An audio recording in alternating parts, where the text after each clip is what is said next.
اعوذ باللہ من الشیطان الرجیم، بسم اللہ الرحمن الرحیم۔ قرآن و سنت کی روشنی میں اولاد کے حقوق آج کا ہمارا ٹاپک ہے۔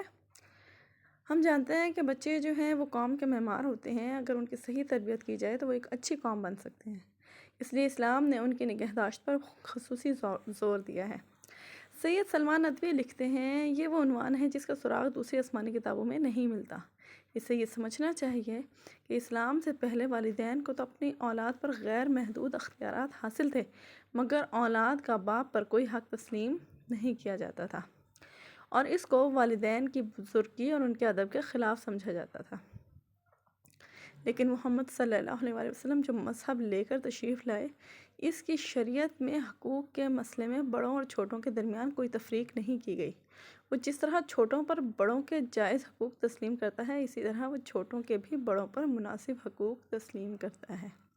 اسی سلسلے میں نبی کریم صلی اللہ علیہ وسلم نے فرمایا، جو ہمارے چھوٹوں پر شفقت نہ کرے اور ہمارے بڑوں کا ادب نہ کرے وہ ہم میں سے نہیں ہے۔ لیسا منا، وہ ہم میں سے نہیں ہے۔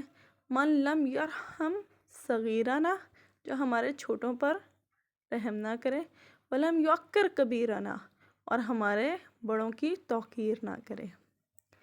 اس حساب سے ہم دیکھتے ہیں کہ اولاد کے کچھ حقوق ہیں جو والدین کے اوپر عائد ہوتے ہیں، جو ان کو کرنے چاہیے۔ ان میں سب سے پہلے ہم دیکھتے ہیں کہ وہ حقوق جو والدین نے ادا کرنے ہیں اولاد کے، ان میں سب سے پہلے ہے قتل اولاد کی ممانعت، کہ اولاد کو قتل نہیں کرنا۔ اسلام سے پہلے کہ ہم دیکھتے ہیں اہل عرب بچوں کو قتل کر دیتے تھے، ان کے مذہبی اور معاشی اسباب تھے۔ اسلام نے اس کی سختی سے ممانعت کی ہے۔ قرآن حکیم نے کہا ہے، قد خسر الذین قتلوا اولادہم، سب سے بڑا نقصان ان لوگوں نے اٹھایا جنہوں نے خود اپنی اولاد کو قتل کر دیا۔ اولاد قتل کرنے کی بہت سے وجوہات ہوتی تھیں، جس میں سے ہم دیکھتے ہیں کہ بہت سے مشرکین جو ہیں وہ دیوتاؤں کو خوش کرنے کے لیے اپنی اولاد کو قتل کر دیتے تھے، تاکہ دیوتاؤں کی خوشیاں حاصل کرنے کے لیے کہ ہم اپنی اولاد ان کی راہ میں قتل کریں گے تو یہ ہمارے پر مہربان ہو جائیں گے، یعنی اپنی اولاد ان کے نذروں کے طور پر، ان کے نذرانے کے طور پر اپنے اولاد کو ذبح کر دیا کرتے تھے، قتل کر دیا کرتے تھے۔ اس طرح سے شیطان نے ان کے لیے جو ہے ان کا یہ گمراہ کن عقیدہ جو ہے خوشنما کر کے دکھایا کہ اس طرح سے اپنی اولاد کو قتل کرتے جائیں گے، اور جو ہے وہ بتوں کی خوشنودی حاصل کرنے کے لیے، بتوں کی خوشنودی حاصل کرنا بھی گمراہ کن فلسفہ ہے، اور اپنی اولاد کو قتل کرنا اس سے بھی بڑا گھاٹے کا سودا ہے، تاکہ یہ خود اپنے ہاتھوں ہلاک ہو جائیں۔ یہ شیطان نے بہت ان کے لیے خوشنما بنایا ہوا تھا اور وہ ایسا کرتے تھے، اور اس طرح سے ان کا دین جو تھا وہ ان کے اوپر مشتبہ کر دیا تھا۔ اللہ تعالیٰ چاہتا تو ویسا نہ کرتے۔ قرآن مجید میں ہے کہ اس طرح بہت سے مشرکوں کو ان کے دیوتاؤں نے یہ بات خوبصورت کر کے دکھائی کہ وہ اپنی اولاد کو قتل کر دیں، تاکہ یہ ہمیشہ ہمیشہ کے لیے ہلاک کر دیں اور ان کے دین کو ان پر مشتبہ کر دیں، اور اگر اللہ چاہتا تو ویسا نہ کرتے تو ان مشرکوں کو اور جو کچھ خدا پر وہ افترا کرتے ہیں اس کو چھوڑ دیں کہ اللہ نے ان کو ایسا حکم دیا ہے۔ یعنی وہ غلط کام کرتے اور اس پر مطمئن ہوتے اور کہتے ہیں ہم نے جو کچھ کیا ہے، اگر یہ بت ہم سے راضی ہو جائیں گے، یہ اللہ کے ہاں بڑی پہنچی ہوئی ہستیاں ہیں، یہ ہمیں اللہ کے ہاں بخشوا دیں گے، اللہ کے ہاں سے یہ کچھ دلوا دیں گے۔ یقین وہ بھی اللہ پر رکھتے تھے، لیکن اللہ کے ساتھ شرک کرتے تھے۔ اگر اللہ چاہتا تو وہ شرک نہ کرتے، لیکن اللہ نے ان کو ایسا کرنے پر چھوڑ دیا تھا۔ کیوں چھوڑ دیا تھا؟ اس لیے کہ اللہ نے عقل اور سمجھ دے دینے کے بعد انسان کو ارادے کی، اختیار کی آزادی بھی دے دی ہے کہ اپنی مرضی سے صحیح راستہ چاہو تو صحیح چن لو، اور غلط کو پسند کرو تو غلط چن لو۔ یہ اختیار انسان کے پاس ہے۔ اس کے علاوہ زمین پر کوئی جاندار نہیں جس کی روزی کا انتظام جو ہے اللہ کے اوپر نہ ہو۔ اللہ نے ہر جاندار کی روزی کا جو ہے ذمہ خود لے لیا ہے، لہٰذا مفلسی کے خوف سے تو وَلَا تَقْتُلُوا أَوْلَادَكُمْ خَشْيَةَ إِمْلَاقٍ، اپنی اولاد کو فکر و فاقہ کے مفلسی کے خوف سے قتل مت کرو۔ نَحْنُ نَرْزُقُهُمْ وَإِيَّاكُمْ، ہم ہیں جو ان کو بھی روزی دیتے ہیں اور تم کو بھی دیتے ہیں۔ جب ہم تمہیں دے سکتے ہیں تو ان کو نہیں دیں گے؟ ہم تو ان کو اس لمحے بھی روزی دے رہے ہوتے ہیں جبکہ تم نہیں دے سکتے۔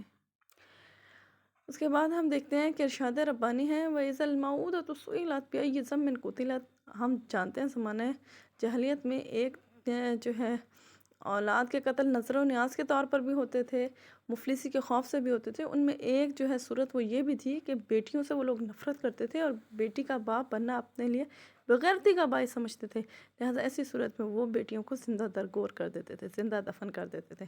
اس کے حوالے سے اللہ تعالیٰ فرماتے ہیں کہ اور جب قیامت کے دن زندہ دفن کی ہوئی لڑکی سے پوچھا جائے گا کہ وہ کس گناہ میں قتل کی گئی تھی، کہ اس نے پیدا ہوتی ایسا کیا گناہ کر دیا تھا کہ اس کے باپ نے اس کو قتل کر ڈالا۔ لہٰذا اپنی اولاد کو قتل کرنا یہ سب سے زیادہ گھاٹے کا سودا ہے۔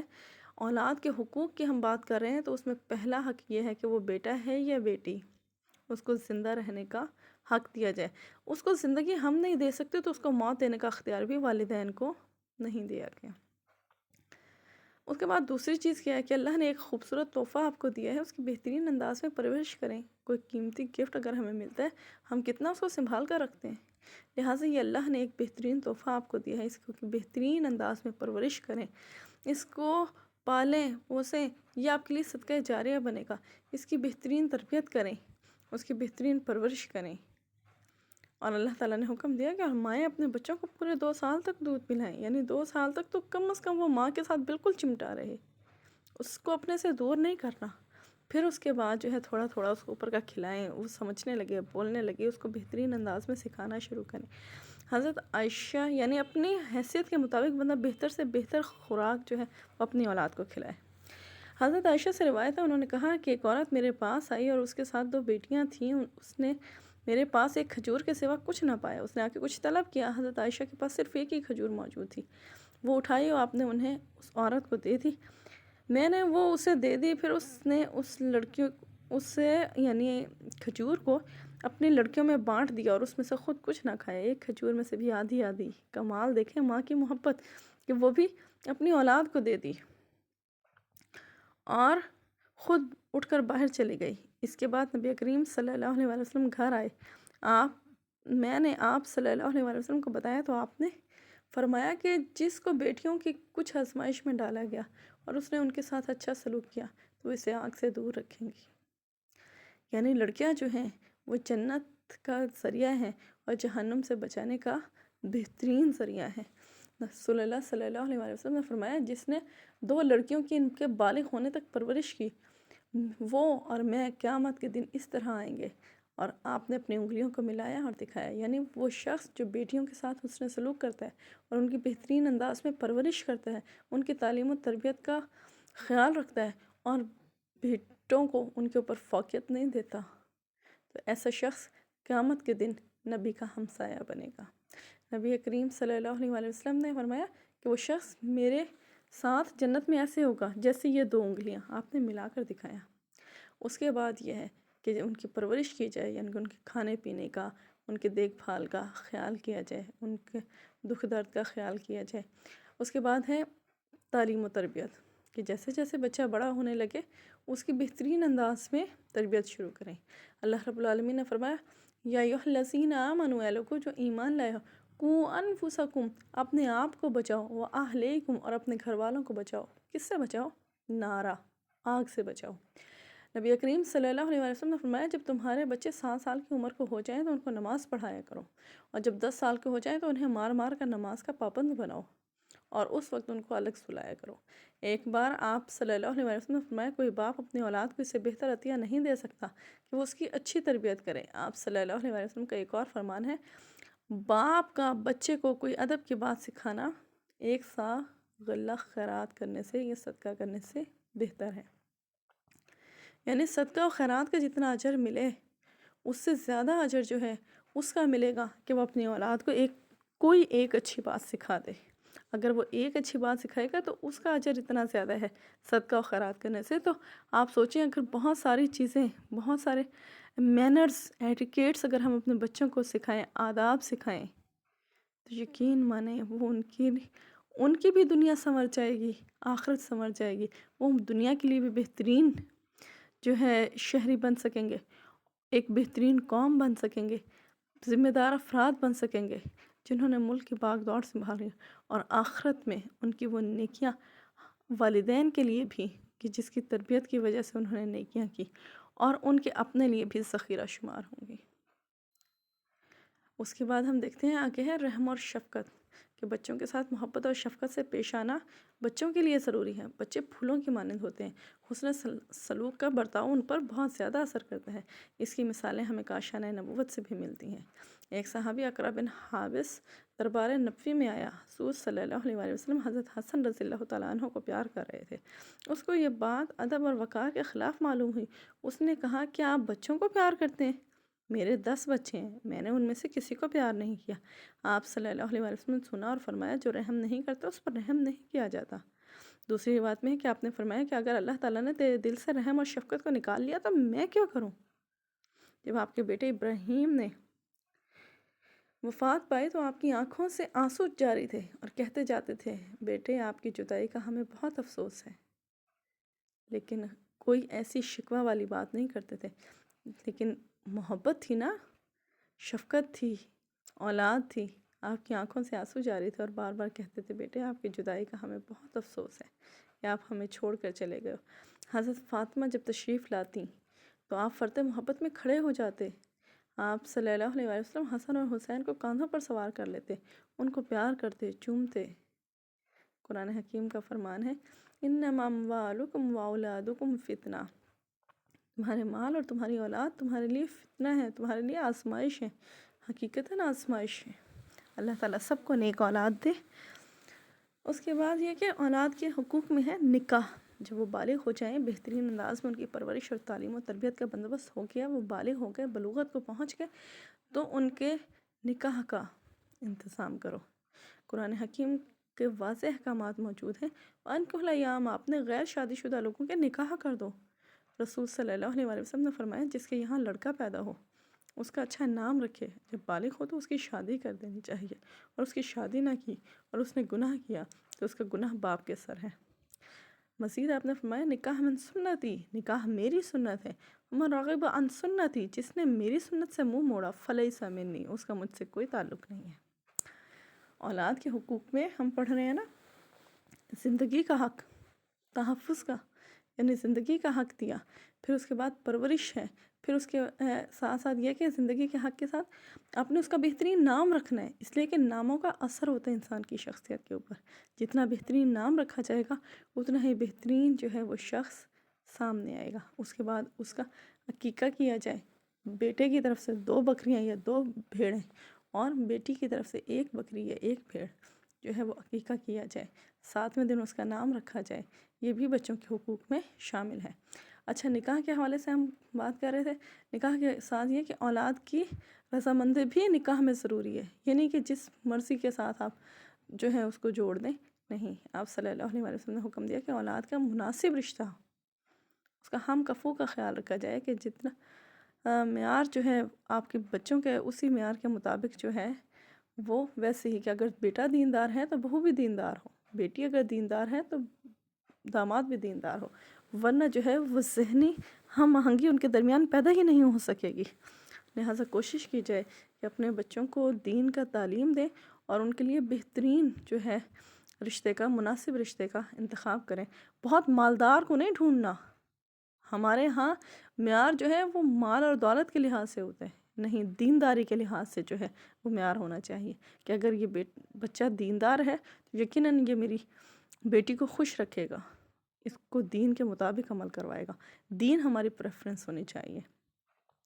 لہٰذا جب کوئی اس طرح کا مناسب رشتہ مل جائے تو پھر شادی میں دیر نہیں کرنی چاہیے، لیکن شادی میں بچوں کی رضامندی حاصل کرنا ضروری ہے۔ آپ صلی اللہ علیہ وسلم کا فرمان ہے، عورت چاہے بیوہ ہو یا کنواری، اس کا نکاح اس کی رضامندی کے بغیر نہیں ہو سکتا، اور آپ صلی اللہ علیہ وسلم نے بغیر رضامندی کی شادی سے منع فرمایا ہے۔ اس کے ساتھ ساتھ یہ کہ بچوں کے درمیان مساوات، بچوں کے درمیان عدل و مساوات سے بھی کام لینا چاہیے۔ اگر اس کو ترک کر دیا جائے گا تو بچے احساس کمتری کا شکار ہو جائیں گے، اسلام نے اس سے روکا ہے۔ ایک شخص آپ صلی اللہ علیہ وسلم کے پاس آیا اور کہا، میں نے اپنے ایک لڑکے کو غلام دیا ہے، آپ اس پر گواہ ہو جائیں۔ آپ نے فرمایا کہ تم نے سب بچوں کو دیا ہے؟ اس نے کہا نہیں۔ اس پر آپ نے فرمایا، میں اس ظالمانہ تقسیم پر گواہ نہیں بنتا۔ عقیقہ، ہاں جی عقیقہ دیکھیں، بچے کی پیدائش کی خوشی میں اللہ کے نام پر جانور کو ذبح کرنا عقیقہ کہلاتا ہے۔ امام ابو حنیفہ کے نزدیک یہ سنت ہے۔ حضور صلی اللہ علیہ وسلم نے فرمایا، لڑکے کی پیدائش کے ساتھ عقیقے سے تم اس کی طرف سے خون بہاؤ اور بالوں وغیرہ کی گندگی دور کر دو، یعنی جو بچے کے سر پہ بال ہوتے ہیں 7ویں دن اس کو جو ہے صاف کر دیا جائے۔ ترمذی شریف کی جامع ترمذی کی روایت ہے، بچہ عقیقے کے بدلے رہن ہے، 7ویں دن جانور ذبح کر کے اس کا عقیقہ کیا جائے، اس کا نام رکھا جائے، اس کا سر منڈوا دیا جائے، یعنی بال جو ہیں اس کو اتروا دیے جائیں۔ اسی طرح ابو داؤد کی حدیث ہے، جس شخص کے یہاں بچہ پیدا ہو تو لڑکے کی طرف سے 2 بکریاں اور لڑکی کی طرف سے 1 بکری عقیقہ کرے۔ اس کے ساتھ یہ کہ بچے کے حقوق میں جو ہے اولاد کے حقوق میں میراث بھی ہے۔ اسلام نے اولاد کو جائیداد میں نہ صرف شریک کیا ہے بلکہ اس کے حصے مقرر کیے ہیں، بیٹے کا بھی اور بیٹی کو بھی، اسی طرح تاکہ کوئی کمی بیشی نہ ہو سکے۔ پرانے زمانے میں اس سلسلے میں ہم دیکھتے ہیں کہ بڑا ظلم ہوتا تھا۔ اہل مغرب تو اب تک بھی اسی طرح کی جاہلانہ رسموں پر عمل کرتے ہیں۔ بعض دفعہ تو وہ بڑے بیٹے کو جائیداد کا وارث قرار دیتے ہیں، یا پھر یہ کہ کسی کو بھی نہیں دیتے، اور جائیداد کو حاصل کرنے کے لیے باقی بچے اپنے جو ہے دوسرے بہن بھائیوں کا قتل عام بھی کر دیتے ہیں۔ اسلام نے ہر حصے دار کے برابر حصے مقرر کر دیے تاکہ اس طرح کا فتنہ و فساد پیدا ہی نہ ہونے پائے۔ یہاں تک کہ اگر ہم دوسرے مذاہب میں دیکھیں تو وہ بیٹیوں کو تو حصے دیتے ہی نہیں ہیں، صرف بیٹوں میں بھی بیٹا جو طاقتور ہوتا تھا یا جو بڑا بیٹا ہوتا تھا وہ جائیداد کا وارث بن جاتا تھا، جبکہ اسلام نے کہا کہ نہیں، کیونکہ اس سے فتنہ و فساد پھیلتا ہے، قتل و غارت گری پھیلتی ہے۔ ایک شخص پھر جائیداد کے حصول کے لیے اپنے باقی بھائیوں کا قتل کرتا ہے اور بہنوں کو تو وہ حصہ ہی نہیں دیتے، جبکہ اسلام نے کیا بیٹوں کو بھی برابر حصے دیے اور بیٹیوں کو بھی جائیداد کا وارث قرار دیا، اور ہر حصے دار کے برابر حصے مقرر کر دیے، یہاں تک کہ لڑکیوں کو جائیداد میں حصہ دیا۔ اس کے ساتھ یہ بھی کہہ دیا کہ باپ کو کسی جائز وجہ کے بغیر قانونی طور پر اولاد کو جائیداد سے محروم کرنے یا ایسی وصیت کرنے کا کوئی حق ہی نہیں ہے جس سے ان کی حق تلفی ہو۔ قرآن حکیم نے کہا کہ یوصیکم اللہ فی اولادکم، اللہ تعالیٰ نے تم کو حکم دیا ہے للذکر مثل حظ الانثیین، کہ تمہاری اولاد میں سے ایک لڑکے کا حصہ 2 لڑکیوں کے برابر ہے، ٹھیک ہے۔ اس کے ساتھ ہم دیکھتے ہیں کہ اولاد انسان کی خواہش ہوتی ہے، لیکن اس کی خواہش کے مطابق سم ٹائم اس کو نہیں ملتی۔ ایک شخص بیٹے چاہتا ہے لیکن اللہ تعالیٰ اس کو بیٹیاں نوازتا ہے، ایک شخص بیٹیاں چاہتا ہے لیکن اللہ تعالیٰ اس کو بیٹے نوازتا ہے، اور کچھ ایسے بھی ہوتے ہیں جن کو اللہ تعالیٰ دونوں دے دیتا ہے، بیٹے بھی دیتا ہے اور بیٹیاں بھی دیتا ہے، اور کچھ ایسے ہوتے ہیں جن کو اللہ تعالیٰ محروم رکھ دیتا ہے۔ اس کے حوالے سے کہا کہ بچوں کے پیدائش پر جس کو بیٹے مل گئے وہ تو خوش، اور جس کو بیٹیاں مل گئیں اس کی طرف سے وہ آزمائش میں آ جاتا ہے۔ تو کہا چونکہ نارملی لوگ بیٹوں کو ترجیح دیتے ہیں نا بیٹیوں کے اوپر، اور بیٹے جو ہیں وہ کمانے کا ذریعہ بھی بنتے ہیں، بڑھاپے میں سہارا بنتے ہیں، بیٹیاں تو رخصت ہو کر چلی جاتی ہیں، اس لیے لوگ جو ہے نا نارملی بیٹے کو، ہمارے معاشرے میں دیکھ لیں، بیٹے کو زیادہ پریفرنس دی جاتی ہے، گو کہ بیٹیوں کے ساتھ بھی برا سلوک نہیں کیا جاتا، لیکن بیٹے کو جو ہے وہ ترجیح دی جاتی ہے۔ تو ایسی صورت میں کہا اللہ رب العالمین نے کہ جس شخص نے کو اللہ تعالیٰ نے بیٹیاں عطا کی، اس کو چاہیے کہ وہ اللہ کا شکر کرے اور صبر کرے، کیونکہ بہت سارے ایسے والدین بھی تو ہیں، ایسے جوڑے بھی تو ہیں جن کو اللہ تعالیٰ نے اولاد ہی نہیں دی، اور اولاد دینا یہ اللہ کے اختیار میں ہے۔ اللہ رب العالمین فرماتے ہیں یہ اللہ کے اختیار میں کہ جسے چاہے بیٹے دے اور جسے چاہے بیٹیاں دے، اور جسے چاہے ملے جلے دے اور جسے چاہے بے اولاد رکھ دے، ہم نہیں لے سکتے۔ اور بیٹیوں کی پیدائش پر صبر کرنے والا، شکر کرنے والا اور بیٹیوں کی بہترین پرورش کرنے والا جو ہے وہ شخص جنت میں نبی کریم صلی اللہ علیہ وسلم کا ہمسایہ ہوگا۔ ہم نے پیچھے بھی اس چیز کو ذکر کیا کہ جس شخص کو بیٹیوں کی وجہ سے آزمائش میں ڈالا اور وہ ان کے ساتھ حسن سلوک کرے اور ان کے جوان ہونے تک ان کی بہترین تربیت کرے اور پھر ان کو نکاح میں دے دے، وہ شخص نبی کریم صلی اللہ علیہ وسلم کا ہمسایہ بنے گا۔ جس نے 2 بیٹیوں کی پرورش کی وہ بھی، جس نے 3 کی وہ بھی، اور جس نے 1 کی یا جس کو اللہ نے جتنی بیٹیوں کے ذریعے آزمائش میں ڈالا اس کی وہ اتنی ہی بہترین انداز میں پرورش کرے، تو اللہ تعالیٰ کی طرف سے اس کے لیے یہ انعام ہوگا کہ اللہ تعالیٰ اس کو اپنے محبوب نبی صلی اللہ علیہ وسلم کا جنت میں ہمسایہ بنائے گا۔ یہ اولاد کے حقوق ہیں، ان کو ہم نے آج ڈسکس کیا۔ السلام علیکم ورحمۃ اللہ وبرکاتہ۔